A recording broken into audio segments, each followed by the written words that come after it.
మొన్నటి రోజు సిఐ గారి పైన విసిగి వేసారిపోయి మేమందరూ కూడా తెలుగుదేశం పార్టీ మద్దతుదారులని అణిచివేస్తున్న తీరు చూసి బాధపడి అందరూ కూడా స్టేషన్ వద్దకు వెళ్ళి ధర్నా కార్యక్రమం నిర్వహించడం జరిగింది. ఆ కార్యక్రమం మీరందరూ కూడా ఉన్నారు. ఆ రోజు సిఐ గారు కావాలనే తెలుగుదేశం పార్టీ కార్యక్రమం డిఎస్పీ గారి వద్దకు వచ్చి ఆయన మీదనే ఎంక్వైరీ చేయాలని చెప్పాము. కాబట్టి డిఎస్పీ గారు కానీ ఎస్పీ గారు కానీ ఎంక్వైరీ చేస్తామని చెప్పారు. సిఐ గారి పైన ఖచ్చితంగా ఎంక్వైరీ చేయాలని మేమందరూ కూడా డిమాండ్ చేస్తున్నాం. సిఐ గారి తీరు చూస్తే మీరందరూ కూడా 5 ఏళ్ళుగా మీరు మీడియా మొత్తం కూడా చూస్తూ ఉంది. ఈ ఇసుక విధానాన్ని ఎంత దోపిడీ చేశారో మీరందరూ కూడా చూశారు. 4 రోడ్ల కాడంటే కానీ ఇక్కడ కూడా లోకల్లో కూడా వంకలో ఉండే ఇసుకని తీసుకొని ఇండ్లు కట్టుకోమని చంద్రబాబు నాయుడు గారు సీఎం గారే చెప్పారు. అందరూ కూడా విన్నారు కదండి. అందరూ కూడా ప్రజలందరూ హ్యాపీగా ఉన్నారు. వినియోగదారుడు హ్యాపీగా ఉండేటప్పుడు ఏ జీవో లేకుండా వీళ్ళకి పట్టాలని ఇన్స్ట్రక్షన్స్ లేవు. ఎంఆర్ఓ గారు ఉన్నారు, ఆర్డీఓ గారు ఉన్నారు, శాబ్ ఉన్నది, ఎక్సైజ్ శాఖ వాళ్ళు అంటారనమాట, వాళ్ళు కూడా ఉన్నారు. వీళ్ళందరూ కూడా గమ్మున ఉన్నారు. ఈ సిఐ గారు మాత్రమే ఎటువంటి కంప్లైంట్ దారు లేడండి. మెయిన్ కంప్లైంట్ దారులు లేకుండా కూడా నేను కావాలనే దురుద్దేశపూర్వకంగా చేయాలని చెప్పి మా వాళ్ళందరినీ ఇబ్బంది పెట్టడం జరిగింది.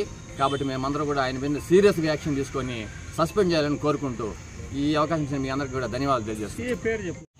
పలమనేర్ అర్బన్ సిఐ గారు చంద్రశేఖర్ గారు గత 2-3 సంవత్సరాల నుంచి ఆయన చేయని దందా లేదు, ఆయన చేయని మోసం లేదు. అనేక అక్రమాలు ఇక పలమనేర్ స్టేషన్లో చేశారు. ఆయన ఎవరైనా న్యాయం అడిగిపోతే వాళ్ళకి లేని హింస పెట్టినారు. కనీసం ఎవరైనా కంప్లైంట్ జరగకపోతే కనీసం తలెత్తి కూడా మాట్లాడాడు ఆయన.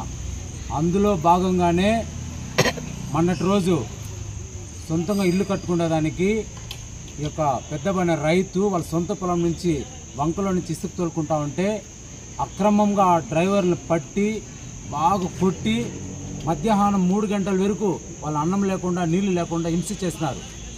ఏమిది అన్యాయము? ప్రభుత్వం మారింది, మీ తీరు మారలేదే. ఇసుక రేట్లు ఈరోజు ఒకప్పుడు 3,500, 5,000, 4,000 తోలుకున్న ఇసుక ఈరోజు 2,000, 2,500, 2,000 లోపలే ఈరోజు తోలే పరిస్థితుల్లో ప్రజలందరూ కూడా సంతోషంగా తోలుకుంటా ఉన్నారు, ఇళ్ళు కట్టుకుంటా ఉన్నారు. ముఖ్యంగా కార్మికులు అసలు ఎంత హ్యాపీగా ఉన్నారో ఈరోజు. ఎందుకంటే కావాల్సినంత ఇసుక దొరుకుతూ ఉంది, అన్ని రేట్లన్నీ కూడా సకాలంలో వాళ్ళకి దొరికే విధంగా ఉంది, రేట్లు తక్కువగా ఉంది. ఇలాంటి సమయంలో ఈ యొక్క సిఐకి రావాల్సినటువంటి అక్రమ సంపాదన, ఎందుకంటే ఇప్పుడు ఇసుక తోలుకోవాలంటే ముందు రోజుకింత ఆయనకి కప్పం కట్టాలా, అలాంటిది ఈరోజంతా నాకు వెళ్ళిపోయిందనేసి కకృతి పడి బాధపడి ఈ విధంగా ఆయన హింస చేస్తూ ఉన్నారు. మేమందరం కూడా తెలుగుదేశం పార్టీ తరఫున అలాగే ప్రజల తరఫున మేము ఆయనపై అడిగేదానికి పోతే మా పైన దురుస్తుగా ప్రవర్తించారు. ఆ బాధతో మేము ఆయనకు వ్యతిరేకంగా మేము ధర్నా చేశాము. ఆ అంశమే మేము ఇప్పుడు ఎస్పీ గారికి చెప్పాము. ఎస్పీ గారు డిఎస్పీ గారికి ఫార్వర్డ్ చేస్తున్నారు. ఆయన మీద కఠినమైన చర్యలు తీసుకోకపోతే ఆయన ఏ ఊర్లో ఉన్నా ఎక్కడున్నా కానీ మేమందరూ ఇదే విధంగా పోయి ముఖ్యమంత్రి గారిని కలుస్తాము, దీనికి సంబంధించిన పై అధికారులు కలుస్తాము. ఆయన పైన ఖచ్చితంగా చర్య తీసుకునేంత వరకు మా పోరాటం ఆగదు. మరి ముఖ్యంగా మా దళితుల పైన అనేక దాడులు చేశారు చాలామంది. ఆ దాడుల కోసం దాడి జరిగిందని కంప్లైంట్ ఇచ్చాడు, కనీసం కంప్లైంట్ కూడా తీసుకొని పరిస్థితి అయింది. ఈ విధంగా ఎన్నో అక్రమాలు ఉంది అయింది. కాబట్టి పై అధికారులు ఆయన పైన విచారించి చర్యలు తీసుకోవాలని కోరుచున్నాము. జై హింద్, నమస్తే. నా పేరు వెంకటాచలం. నేను పలమనేరు నియోజకవర్గం ఎంఎస్పీ ఇన్ఛార్జిని.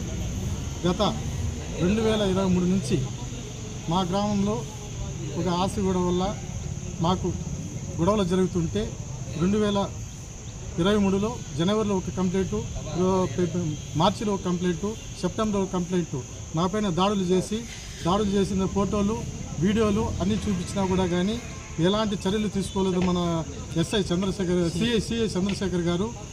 తర్వాత రీసెంట్గా గత మాసం 20వ తేదీ శనివారం సాయంత్రం నేను ఇంటికి పోయే లోపల మా భార్య దగ్గరికి వచ్చి బాలాజీ అతను పూర్తిగా బట్టలు ఇప్పేసి ఆమె పైన అత్యాచారం చేయడానికి ప్రయత్నిస్తుంటే నేను పోతే నన్ను జనం చెవి పైన బలమైన కర్రతో కొట్టి గాయపరిచి, తర్వాత నేను రోడ్డుకు వస్తే రోడ్లో కూడా వచ్చి నానా బాధలు పడి అక్కడ సంపదానైన సిందన అతను ఇచ్చిన వాంగ్మూలము, అతను మాట్లాడిన వీడియోలు ఉన్నాయి, అన్నీ సబ్మిట్ చేసినా కూడా కానీ సిఐ గారు ఏమాత్రం పట్టించుకోలేదు. నీ వల్లతో ఏమైనా చేసుకో, నేను ఈ కేసు కట్టను, తర్వాత నువ్వేమైనా నాకేమైనా లంచం రూపాయలు ఏమైనా నాకు డబ్బులు ఏమైనా ఇచ్చినావంటే నీకు కేసు కడతానని చెప్పినారు. టోటల్గా నేను పలమనేరు గవర్నమెంట్ హాస్పిటల్ నుంచి చిత్తూరుకు రెఫర్ చేసినది, చిత్తూరు నుంచి అక్కడ ట్రీట్మెంట్ పొందినది, నా చెవు కన్నబేరు పగిలిపోయిన టోటల్ రిపోర్ట్స్ సిఐ గారికి సబ్మిట్ చేసినా కూడా కానీ ఇంతవరకు ఏ విధంగా పట్టించుకోలేదు. మొన్న రీసెంట్గా 2 రోజుల ముందు పోతే నువ్వు నా ఆఫీస్కి రావద్దు, నీకు నేను కేసు కట్టు, నువ్వు వెళ్ళిపో అని చెప్పేసి అన్నాడు. ఇలాంటి మా పైన దళితుల పైన మా మీద దౌర్జన్యం చేస్తుందంటే సిఐ గారు ఒక మంచి గౌరవ పదవిలో ఉండి కూడా యాక్షన్ తీసుకోలేదంటే అతని గురించి మేము కూడా కొంచెం బాధపడుతున్నాం. నాకు పూర్తిగా ఏమంటే ఇతనే ముందుండి నా పైన ఒక నియోజక ఇన్ఛార్జిగా నేను ఉంటుంటే నా పైన ఈయన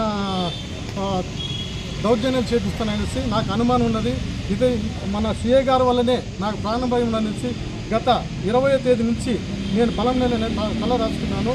మా ఊర్లో కూడా నేను ఎక్కడైనా ఎంక్వైరీ చేసుకోండి, ఇంతవరకు నేను మా ఊరికి పోలేదు. నేను మా భార్య పొలం నెలనే ఉన్నాము.